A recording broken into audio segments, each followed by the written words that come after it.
Sebab Nabi SAW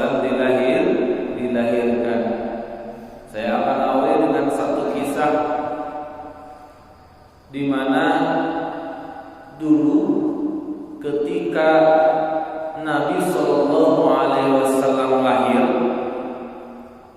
tanggal 12 Rabiul Awal di hari Senin, salah seorang pamannya yang bernama Abu Lahab.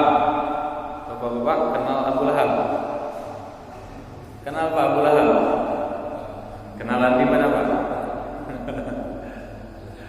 Kenal dari sejarah. Abu Lahab itu pamannya Nabi. Ketika Nabi Shallallahu Alaihi Wasallam lahir ke muka bumi tanggal 12 Rabiul Awal di hari Senin, kemudian hamba sahaya dari Abu Lahab yang bernama Syuaibah datang kepada majikannya yaitu Abu Lahab menyampaikan kabar gembira telah lahir keponakan yang ditunggu-tunggunya, yaitu Nabi Muhammad Sallallahu Alaihi Wasallam. Begitu mendengar berita yang menyenangkan ini, berita bahwa keponakannya lahir, maka Abu Lahab bergembira sekali.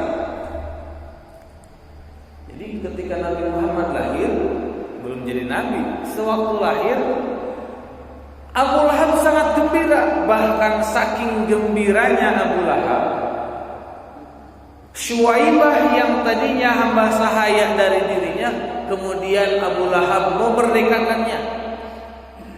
Wahai Syuaibah, kata Abu Lahab, wahai Syuaibah, mulai detik ini juga engkau aku merdekakan tanpa syarat apapun. Saking apa? Saking senangnya mendengar kelahiran Muhammad Sallallahu Alaihi Wasallam.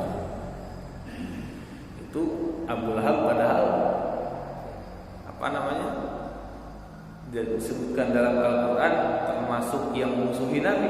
Tapi sewaktu Nabi lahir belum mendapatkan perintah untuk menyebarkan ajaran Islam. Sewaktu Nabi Muhammad lahir, Abu Lahab bergembira. Saking gembiranya, maka Syuaibah hamba sahayanya dimerdekakan dengan cuma-cuma. Namun setelah Nabi memproklamirkan diri sebagai utusan Allah, nah baru di situ Abu Lahab ingkar. Bahkan ingkarnya Abu Lahab sampai melakukan makar, berencana, berupaya berulang-ulang kali untuk membunuh Nabi Sallallahu Alaihi Wasallam. Awalnya senang, tapi setelah Nabi memproklamirkan diri sebagai Rasul, sebagai Nabi utusan Allah, Abu Lahab tidak suka, benci kepada Nabi, bahkan mau membunuh Nabi Sallallahu Alaihi Wasallam. Digambarkan dalam Al-Quran sampai ditulis, sampai dijadikan nama surat. Suratnya apa? Surat Al-Lahab. A'udzu billahi minasy syaithanir rajim. Bismillahirrahmanirrahim. Tabbat yada abi lahabin wa tab. Celakalah kedua tangan Abu Lahab. Digambarkan, direkam dalam Al-Quran bahwa Abu Lahab termasuk orang-orang yang celaka. Kenapa? Karena berupaya membunuh, berulang-ulang kali berupaya membunuh Nabi Sallallahu Alaihi Wasallam. Akhirnya Abu Lahab termasuk ke dalam ruh yang mu'adzabah, yang diazab oleh Allah Subhanahu wa Ta'ala. Singkat kisah, pamannya Nabi yang lain, yaitu paman Abbas, dimimpikan oleh Allah Subhanahu wa Ta'ala bertemu dengan Abu Lahab. Paman Abbas bertemu dengan Abu Lahab, dan dalam mimpi itu diperlihatkan bahwa Abu Lahab termasuk ke dalam golongan ruh yang mu'adzabah.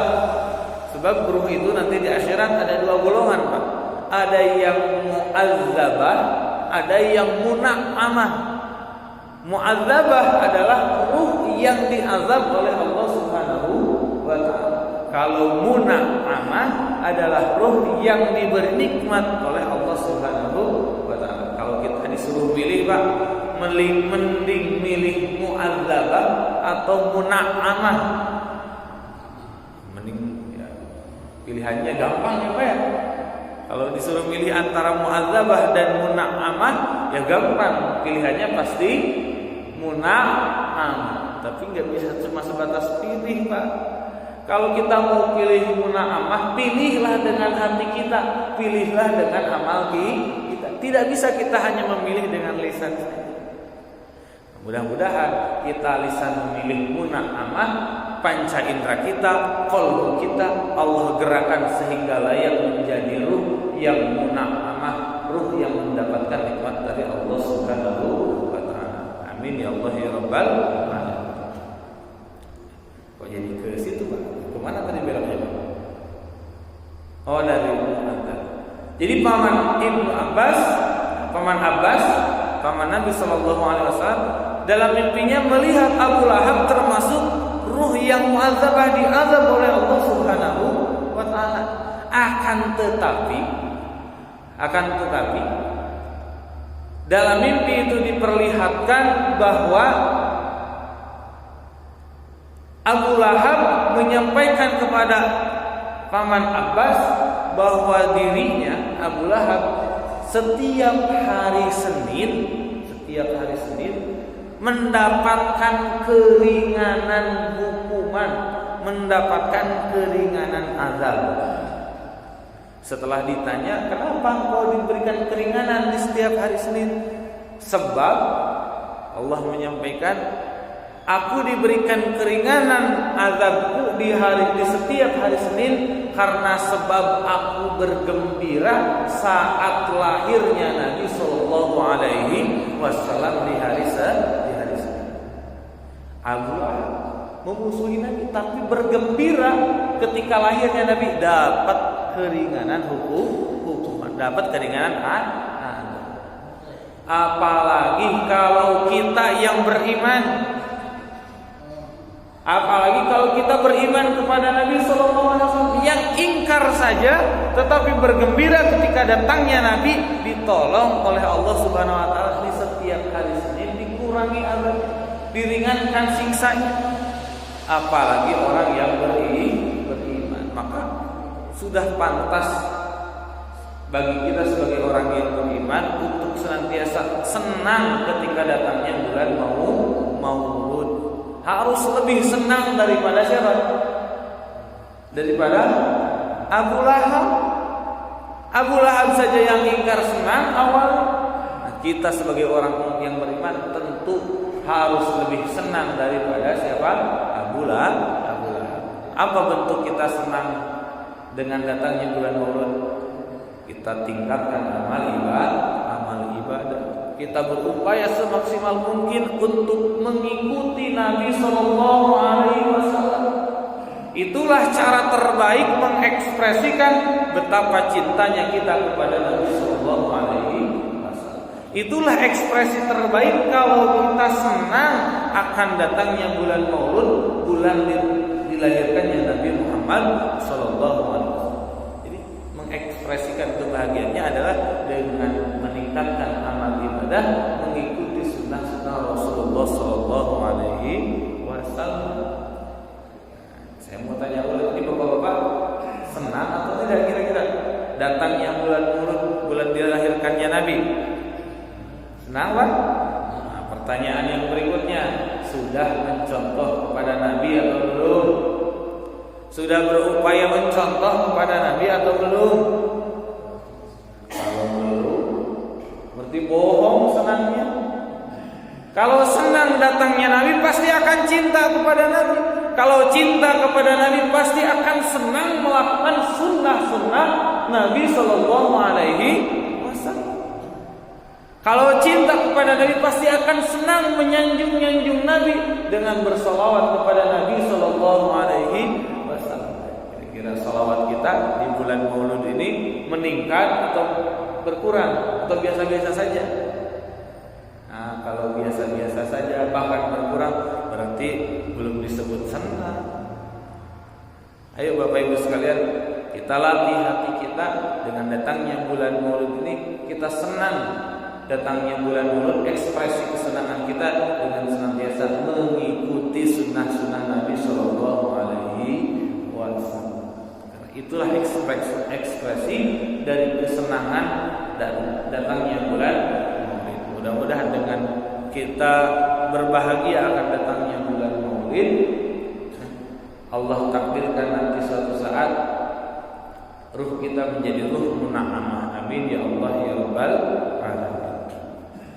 Hadirin wal hadirat rahimakumullah. Nabi sallallahu alaihi wasallam diutus oleh Allah bukan hanya untuk kita saja, tetapi dalam Al-Quran disebutkan bahwa wa ma arsalnaka illa rahmatan lil alamin.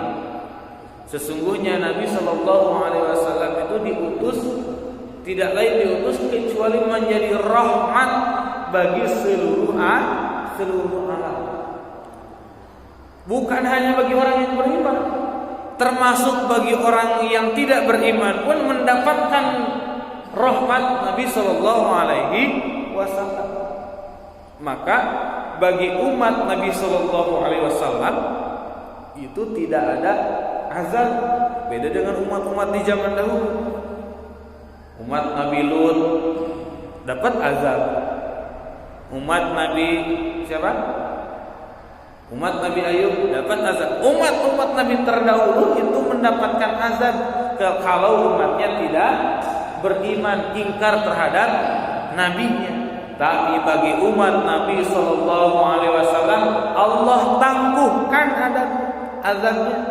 Maka kalau kita melihat banyak orang yang melakukan kemaksiatan tapi seolah-olah kemaksiatannya tidak dibalas. Kenapa demikian? Itulah salah satu rahmat Allah Subhanahu wa taala atas diturunkannya Nabi sallallahu alaihi wasallam. Saking cintanya Allah kepada Nabi, Allah juga mencintai umat Nabi sallallahu alaihi wasallam. Sampai kalau ada di antara umatnya yang melakukan kemungkaran, ada di antara umat Nabi sallallahu alaihi wasallam yang melakukan kemaksiatan, maka Allah akan tangguhkan azabnya. Allah akan tunggu sampai umat tersebut bertobat kepada Allah Subhanahu wa taala. Inilah rahmat dari Nabi sallallahu alaihi wasallam. Jadi di dunia umat Nabi sallallahu alaihi wasallam tidak ada yang diazab, ditangguhkan azabnya nanti di akhirat. Maka Sayyidina Ali karramallahu wajhah menyampaikan ad-dunya hisabun wala ad-dunya amalun wala hisabun. Dunia itu adalah tempatnya beramal dan tidak ada hisab. Maka di selama kita berada di dunia, kita bebas beramal. Mau beramal baik silahkan, mau beramal buruk silahkan. Tidak akan ada balasan. Kalaupun ada balasan, itu baru sebatas DP. Kalau DP itu biasanya kecil atau besar, Pak? Kecil kalau DP itu. Paling berapa persennya, Pak? Kalau kita mau beli mobil DP, nyicil mobil DP, kira-kira berapa persen DP-nya? Paling 10%, 30% ya, Pak? Kalau kita mendapatkan balasan di dunia, baik itu balasan daripada kebaikan yang kita lakukan atau balasan daripada keburukan yang kita lakukan, balasan itu baru sebatas DP, belum dibalas yang sesungguhnya. Jazaa'al awfa'u ay jazaa'u wifaqo itu belum diturunkan oleh Allah Subhanahu wa taala. Maka pantas kalau Imam Ali karramallahu wajhah menyampaikan ad-dunya amalun wala hisabun. Dunia itu tempatnya beramal dan tidak ada hisab. Tapi nanti begitu sampai ke negeri akhirat, maka akhirat itulah hisabun wala amalun. Dan Sayyidina Ali, akhirat hisabun wala amalun. Akhirat adalah tempatnya hisab dan tidak ada amal. Kalau sudah datang ke akhirat, tidak ada lagi kesempatan untuk beramal. Bahkan ahli neraka menjerit-jerit meminta kepada Allah, ya Allah kembalikan aku ke alam dunia. Kira-kira mau apa? Ahli neraka nanti di akhirat nanti ahli neraka menjerit kepada Allah meminta satu waktu saja untuk kembali ke alam dunia. Untuk apa, Pak? Untuk beribadah, bertaubat kepada Allah Subhanahu wa taala. Tetapi dikasih atau enggak? Ya enggak dikasih oleh Allah Subhanahu wa taala. Jangankan bisa ke alam dunia. Jadi umat ahli neraka nanti, yang jadi ahli neraka nanti itu akan menjerit-jerit meminta kepada Allah supaya dikembalikan ke alam dunia. Untuk apa? Untuk beramal, meskipun amalnya hanya sebatas istighfar, memohon ampun kepada Allah Subhanahu wa taala. Itulah akhirat. Hisabun wala amal. Jadi tempatnya hisab, tidak ada tempat lagi untuk beramal. Nah, ini mumpung kita masih di dunia, masih diberikan kesempatan oleh Allah Subhanahu wa taala, mari kita manfaatkan kesempatan ini untuk memperbanyak amal. Untuk memperbanyak, tidak boleh hanya sebatas beramal. Harus diperhatikan juga qalbu kita. Sebab qalbu kita adalah jauharul insan. Qalbu kita adalah yang paling berharga. Qalbu kita adalah tolak ukur di mana amal kita diterima atau tidak. Kalau qalbu kita kotor, amal kita akan rusak. Kalau rusak, Allah tidak menerima amalan rusak. Maka harus perhatikan qalbu kita, harus pastikan ada dalam kondisi yang bersih, sehingga dalam melakukan amal tumbuh keikhlasan dalam amal tersebut. Kalau sudah ikhlas, maka itulah amal yang diterima oleh Allah Subhanahu wa taala. Maka dalam sebuah hadis Nabi sallallahu alaihi wasallam menyampaikan, "Innallaha la yaqbalu min amalin illa ma kana lahu khalisan." Sesungguhnya Allah Subhanahu wa taala tidak menerima amalan seorang hamba kecuali atau sampai si hamba itu melakukannya dengan ikhlas. Jadi kalau kita beramal tapi belum ikhlas, tidak diterima oleh Allah Subhanahu wa taala. Satu saja kriteria amal yang diterima oleh Allah Subhanahu wa taala adalah amal yang ikhlas. Ikhlas itu apa? Lillah, karena Allah Subhanahu wa taala. Ngaji kita niatnya lillah karena Allah. Salat kita lillah karena Allah. Puasa kita lillah karena Allah. Sedekah kita lillah karena Allah Subhanahu wa taala, bukan karena yang lainnya. Memang ada ibadah yang tidak karena Allah, ada. Sedekah niatnya ingin dipuji oleh orang lain. Rajin ngaji niatnya ingin dianggap sebagai orang yang alim, orang yang pintar. Rajin ke masjid ingin dianggap sebagai orang soleh. Hilang dari niatan karena Allah Subhanahu wa taala. Itu ibadah yang tidak ikhlas, maka akan rusak ibadahnya. Kalau sudah rusak, Allah akan tolak ibadahnya. Maka pastikan ketika kita beramal, amal kita adalah dalam keadaan hati yang ikhlas. Maka Syekh Ibnu Athaillah As-Sakandari, Bapak Ibu sekalian, menyampaikan maqalahnya yang begitu dalam. Syekh Ibnu Athaillah menyampaikan, maqalla amalun barza min qalbin zahidin. Maqalla amalun barza min qalbin zahidin. Tidak dihitung amal yang sedikit kalau amal itu keluar dari hati yang zahid, yang zuhud. Zuhud itu artinya yang diharapkannya hanya Allah saja, yang dicintainya hanya Allah saja. Tidak mencintai dunia, tidak mencintai harta, tidak mengharapkan harta. Yang diharapkannya hanya satu, Allah saja. Yang dicintainya hanya satu, siapa? Allah saja. Dunianya lepas dari hatinya. Di dalam hatinya hanya ada satu, yaitu Allah Subhanahu wa taala. Kalau orang sudah zuhud, sudah terpaut hatinya kepada Allah, dan amal orang tersebut beramal, maka tidak dihitung sedikit amal tersebut. Kalau hati kita sudah terpaut kepada Allah Subhanahu wa taala. Sebaliknya, Syekh Ibnu Athaillah menyampaikan, wala kasru amalun barza min qalbin radinin. Dan tidak dihitung amal yang banyak kalau orang yang melakukan melakukannya hatinya ragib. Ragib itu penuh gambaran terhadap dunia. Di dalam hatinya gambaran-gambaran terhadap dunia. Apa yang dimaksud dengan gambaran-gambaran dunia? Jadi dalam hatinya hanya mengharapkan pujian dari manusia, dalam hatinya hanya mengharapkan apresiasi dari manusia, hanya mengharapkan titel dari manusia, hanya mengharapkan julukan dari manusia, mengharapkan gelar dari manusia. Kalau masih ada harapan-harapan dunia seperti demikian, maka jangan dihitung banyak sekalipun amalnya, amal zahirnya, amal lahiriahnya banyak, tetapi itu tidak dihitung oleh Allah Subhanahu wa taala. Maka penting Bapak Ibu sekalian untuk kita membersihkan hati kita supaya hati kita senantiasa terpaut kepada Allah. Kalau hati kita sudah terpaut kepada Allah, maka amalan kita diterima oleh Allah Subhanahu wa taala. Meskipun amalnya sederhana, tapi itu bernilai besar di hadapan Allah Subhanahu wa taala. Ada satu kisah, kalau tidak salah kisah ini dibuat dalam kitab Dzurratun Nasihin,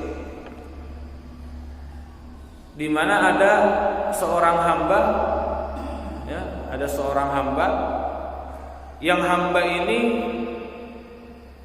terkenal, kalau sekarang mungkin pembunuh bayaran lah kurang lebih. Jadi kalau membunuh orang itu sudah biasa. Kira-kira kalau membunuh orang saja sudah biasa, kira-kira dosanya banyak atau sedikit, Pak? Oh, banyak. Membunuh orang itu sudah biasa, sudah seperti membunuh apa ya? Sudah seperti berkurban begini, Pak. Jadi saking sudah biasa, tidak pernah ada rasa penyesalan di dalam hatinya, itu tidak pernah ada. Saking biasa membunuh manusia. Tapi dalam satu waktu Allah bangkitkan kesadaran dalam dirinya untuk bertaubat kepada Allah Subhanahu wa taala. Untuk bertaubat kepada Allah Subhanahu wa taala. Baru niat dirinya ingin bertobat. Akhirnya dia mencoba datang kepada seorang ulama yang ulama tersebut diyakini oleh dirinya akan menuntun dirinya ke jalan Allah Subhanahu wa taala. Yang diyakini oleh dirinya ulama tersebut akan membawanya lebih dekat kepada Allah Subhanahu wa taala.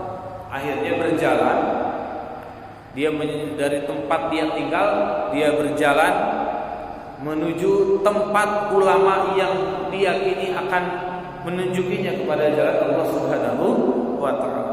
Di tengah-tengah perjalanan Allah takdirkan si hamba tersebut, si orang tersebut, pembunuh bayaran tersebut meninggal. Sudah berjalan di tengah-tengah perjalanan, meninggal. Akhirnya para malaikat berebut. Malaikat apa yang suka menyiksa? Malaikat siapa yang suka menyiksa, Pak? Malaikat siapa? Malaikat Malik yang menjadi penjaga neraka, malaikat Malik. Akhirnya malaikat Malik dan malaikat Ridwan berebut. Malaikat penghuni surga, penjaga surga, dan malaikat penjaga neraka berebut.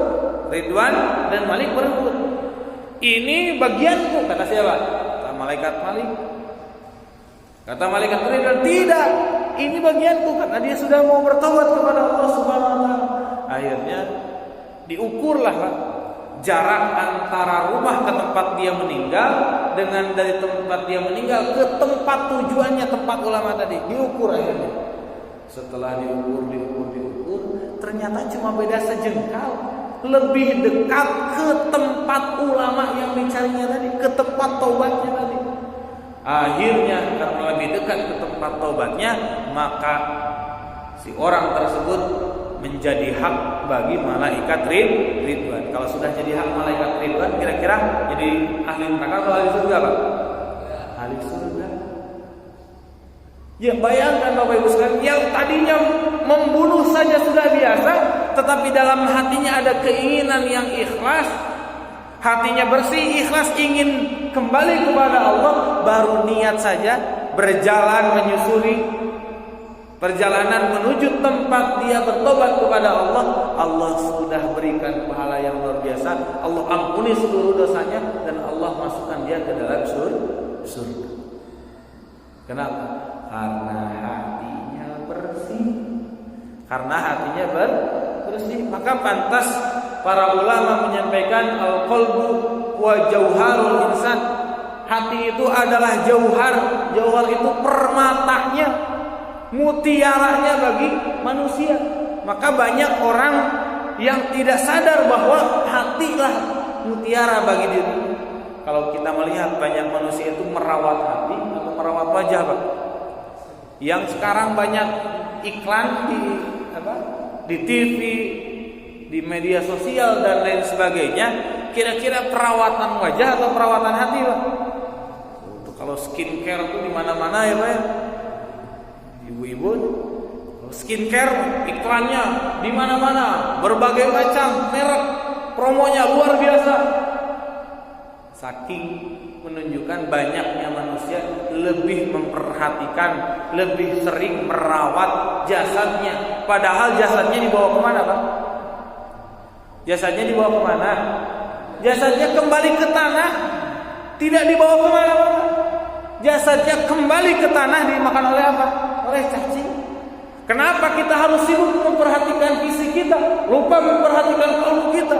Sedangkan fisik kita sudah jelas-jelas akan kembali ke dalam tanah, tidak akan dibawa ke hadapan Allah Subhanahu wa taala. Maka inilah para ulama mengajarkan betapa pentingnya kita merawat hati kita. Sebab hati itulah yang akan menjadi penentu, hati yang akan kita bawa kepada Allah Subhanahu wa taala.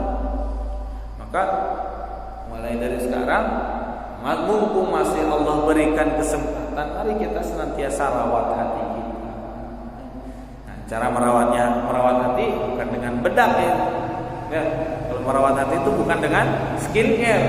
Merawat hati itu dengan zikrullah, tobat kepada Allah, beristighfar kepada Allah Subhanahu wa taala, memperbanyak amalan-amalan sunnah, mengokohkan ibadah-ibadah fardhiyah. Itulah cara merawat hati. Hadir di majelis ilmu sehingga bangkit kesadaran kita untuk beribadah mengabdi kepada Allah. Itulah cara merawat hati kita. Kalau kita untuk merawat jasad saja diperhatikan setiap hari, maka begitu pula dengan kita memperhatikan hati kita, merawat hati kita harus lebih sering daripada merawat jasad. Hadirin wal hadirat rahimakumullah. Nah, inilah pentingnya kita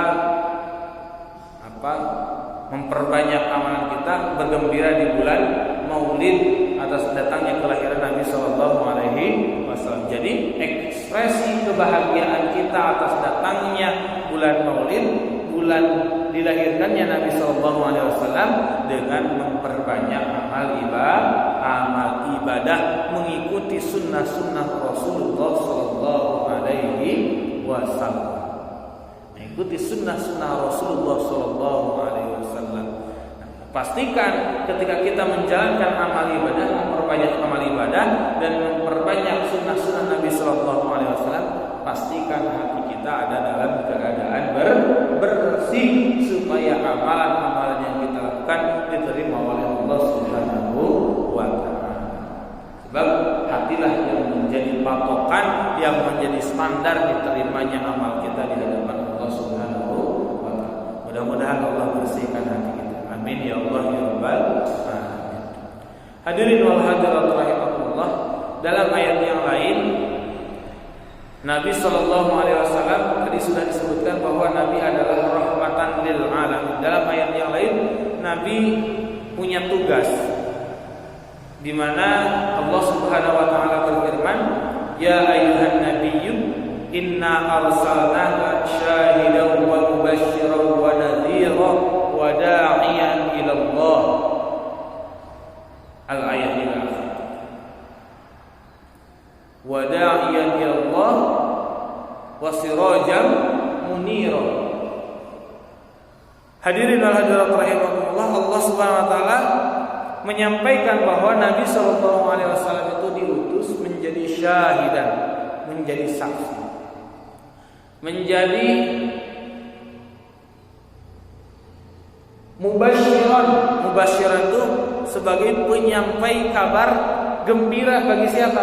Bagi orang-orang yang beriman. Jadi orang-orang yang beriman mendapatkan kabar gembira dari Nabi Shallallahu Alaihi Wasallam sehingga selalu optimis. Kalau orang dapat kabar gembira itu bahagia atau tidak kira-kira? Namanya juga kabar gembira, pasti membuat kita gembira. Nabi Shallallahu Alaihi Wasallam salah satu tugasnya adalah memberikan kabar gembira bagi siapa? Bagi orang-orang yang beriman dalam menjalankan ibadahnya. Ada kabar gembira di sana. Ada pahala dari Allah Subhanahu wa taala sehingga dalam menjalankan amalan ibadah dia senantiasa bersemangat. Kenapa? Karena di balik ibadahnya ada kabar gembira yang disampaikan oleh Rasulullah sallallahu alaihi wasallam. Salah satunya adalah surganya Allah Subhanahu wa taala. Wa nadhira, dan juga sekaligus Nabi sebagai penyampai peringatan bagi siapa? Bagi orang-orang yang tidak beriman. Nabi menyampaikan peringatan. Wada'iyan ilallah, dan Nabi juga punya tugas mengajak kepada siapa? Kepada Allah Subhanahu wa taala. Maka kalau kita melihat 23 tahun Nabi sallallahu alaihi wasallam berdakwah, separuhnya berada di Mekah. Berapa tahun? Berapa tahun di Mekah? 11 tahun kurang lebih berada di kota Mekah. Itu fokus mengajak kepada Allah Subhanahu wa taala, membersihkan hati umat. Baru di periode Madinah Nabi menata hukum-hukum syariat secara umum demikian. Jadi tugas Nabi adalah da'iyan ilallah, mengajak kepada Allah Subhanahu wa taala. Wa sirajam munira, sekaligus Nabi punya fungsi sebagai sirajam munira, sebagai lentera yang menerangi. Lentera yang menerangi. Kira-kira kita di alam dunia ini terang benderang atau tidak? Menjalankan ibadah itu sudah terang benderang atau tidak? Kalau belum terang benderang, fungsi Nabi Sallallahu Alaihi Wasallam adalah sirajam munira. Sirajam munira itu membuat kita menjadi terang benderang sehingga jelas ibadah kita. Kalau kita ibadahnya belum jelas ini diterima atau tidak, ini benar atau tidak, nah, berarti jauh dari sirajam muniranya Nabi. Nabi punya fungsi sebagai sirajam munira sehingga menjadi jelas ibadah, yang haram jelas, yang makruh jelas, yang boleh jelas, yang tidak boleh jelas, yang membahayakan jelas, yang menyelamatkan jelas. Itulah fungsi Nabi Sallallahu Alaihi Wasallam. Nah, Nabinya sudah 14 abad yang lalu tawafat, sudah tiada. Apakah selesai bimbingan Nabi? Tidak. Nabi menyampaikan al ulama warasatul anbiya. Ulama adalah pewaris para nabi. Dalam hadis yang lain Nabi Shallallahu Alaihi Wasallam bersabda, la nabiyya ba'di, tidak ada nabi setelah aku, walakin satakunu khulafai takfur, tetapi khalifah-khalifahku, pengganti-penggantiku akan meneruskanku, dan itu jumlahnya sangat banyak. Maka dalam salah satu keterangan Nabi Sallallahu Alaihi Wasallam menyampaikan, nurun Nabi baqin tarbiyatuhu ila yaumil qiyamah. Cahaya kenabian itu akan senantiasa membimbing sampai hari kiamat. Membimbingnya kepada siapa Nabi Sallallahu Alaihi Wasallam? Kepada para ulama yang sudah terbuka hatinya, yang terbuka hakikatnya, dan para ulama itulah yang menyampaikan kepada murid-muridnya atau kepada umat manusia. Nah, maka kalau kita belum jelas dalam melaksanakan ibadah, maka kita harus mendekat kepada ulama supaya menjadi jelas ibadah. Hadirin wal hadirat rahimakumullah, itu saja yang bisa disampaikan pada kesempatan kali ini. Mudah-mudahan bisa bermanfaat. Barangkali ada yang ingin bertanya, silakan. Kalau bisa dijawab, kalau tidak bisa, insya Allah jadi PR.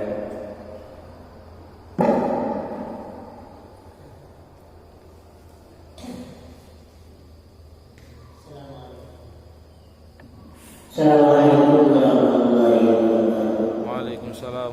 Dalam kesempatan ini saya ingin bertanya, yaitu ibadah atau kita hidup itu disebut ibadah yang diterima oleh Allah SWT adalah ibadah yang ikhlas, tidak dijamin dengan apa saja. Wa ma'uwi alaikum mukhlisina lahu. Sekarang masalah ikhlas itu tentunya yang tahu adalah Allah Subhanahu wa taala dan kita sendiri. Yang kita tanyakan, bagaimana supaya amal ibadah kita ini menjadi ikhlas? Apa kira-kira amal yang kiranya untuk menanggulangi supaya ibadah kita menjadi ikhlas murni karena Allah Subhanahu wa taala?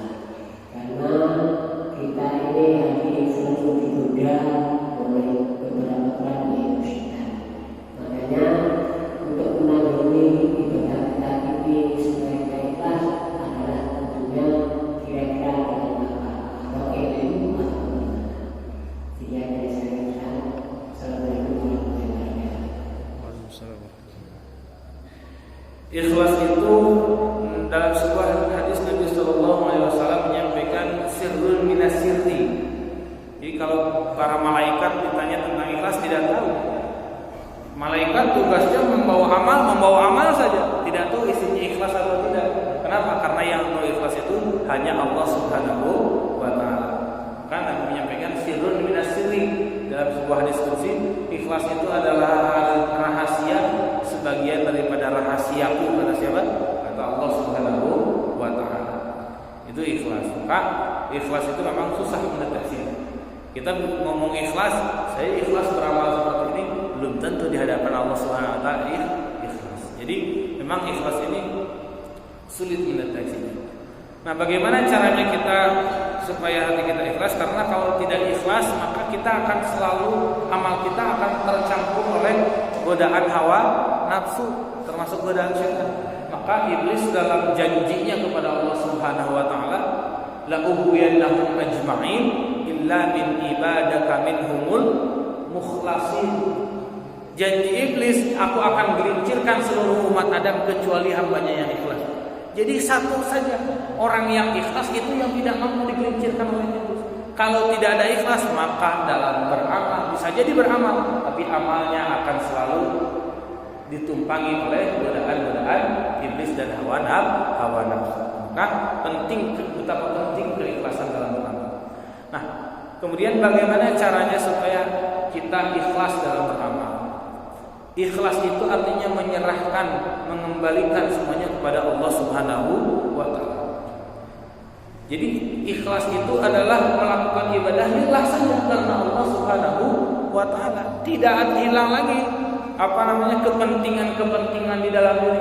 Yang ada adalah karena Allah Subhanahu wa taala. Nah, untuk menumbuhkan keikhlasan ini harus bersih hatinya.